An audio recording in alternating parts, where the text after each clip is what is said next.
The show where there are no penalties, nothing is offside, and everything is fair game. This is The Gloves Are Off.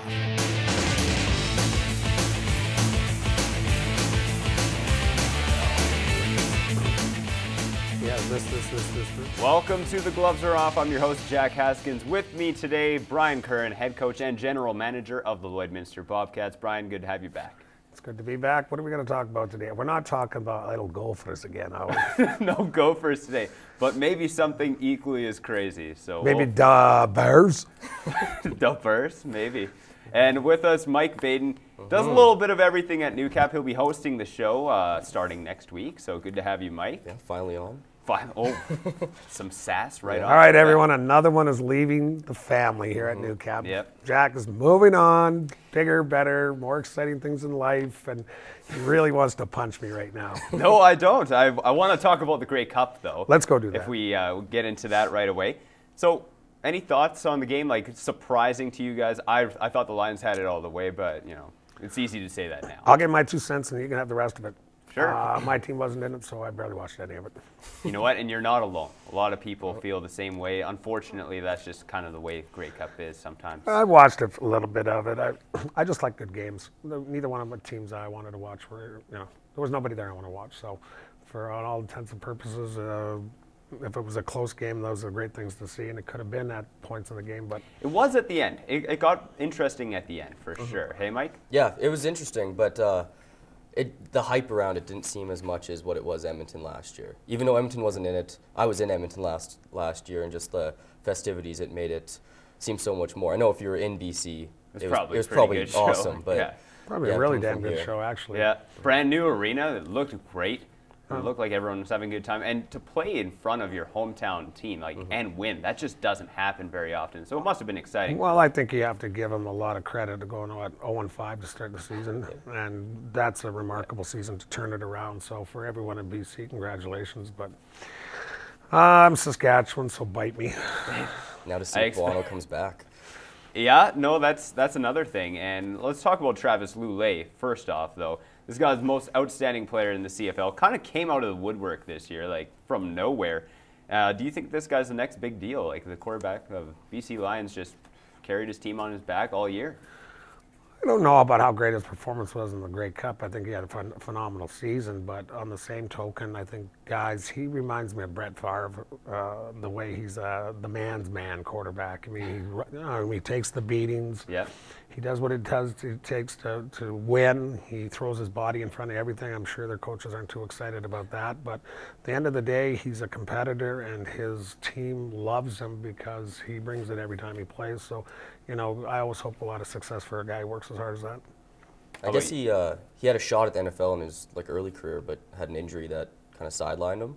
But I don't know. I'd give him, if he has another year like that, then I know he'll be legit too. It's hard to say after 1 year, but you got to think this guy's probably going to be a big deal.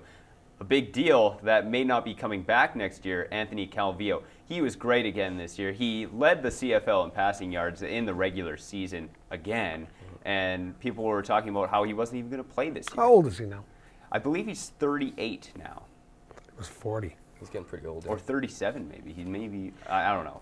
Anyhow. I think it's his choice, though, really. I mean, it's up to him. I mean, what he has done and his presence as a quarterback, and, he's going to be, one of the all-time greats, no question about it. But another competitor that you wish a lot of success for, although he plays for a team I don't care for, on the same token, he brings it every game. He's a very strong competitor and has been for years, and I think it'd be a sad thing. I think he's got a couple more years in him. I'd like to see him play. Yeah. If I was him, I'd hang him up. He beat how many records this year? There's not many big records he can. I know it's not about records, but he's done it all. You're lucky he came back with that one. Because I was going to say, you know what? Sometimes it's just the love of the game. I mean, I know the cliche from the movie, but there are special players in all of sports that it's pure love of what they do, the challenge, the camaraderie of the locker room, the stories, the teammates, and everything that goes with being a professional. And when you pack your bags, you better make damn sure you're ready to say goodbye, because I can tell you from personal experience, the day I stepped off my skates and that was it for me, I regretted it for at least a few months. And I regretted it. I just was a little disappointed. I said, maybe I can play again. And that went on for about a few months. And then I know that I made the right decision because my body couldn't take it anymore. And that's common, right? That must be a common feeling for any athlete who walks away from the sport that they've given their whole life to. So. Well, it is, because you know what people really don't understand is that, we get professional athletes get all this thing about, they get paid all the big bucks and they get all this and that. I told a customer one time, a sponsor of ours when I was playing in the American Hockey League, that, you know what, I won't say my job's any tougher than yours, but I'll trade places with you for 2 weeks. 1 week, it'll be just everything that could go wrong goes wrong. And then the next week, everything that can go right. And I'll guarantee you, by the time you leave, you won't think our job's as easy as you think it is, because of the mental pressure that goes with it. The mental pressure is an incredible taxing, even at the highest level of superstar. To be the best every night, to step out there and have 20,000 people like cheering you on, and the press cheering you on, and then all of a sudden the press ripping you apart and fans ripping you apart, when you could just have a bad week. And it's just, that's what we accept that when we step into that role. But on the same token, it can get pretty harsh on you sometimes. And when you're 20, 19, 18 years old playing NHL, mentally you grow up real fast. Yeah, and it's not just the players, right? I have a perfect example of another person who was probably under a lot of pressure over the last few years. Bruce Boudreau just got fired yesterday for, this was shocking to some people, and a lot of people saw it coming for over a year now.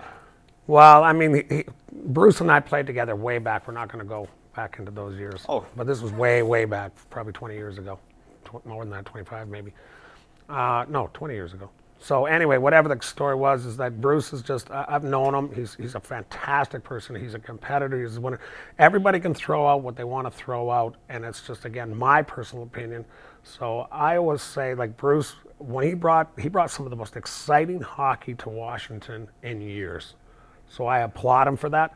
On the same token, he tried to go and change his team in the last couple of years to more of a defensive style game. And that's where the problem started. And I think if he looked back, he'll never have regrets. I know Bruce. He did what he had to do. He's good that way, and he felt that was the way to go, and that's a coach's prerogative.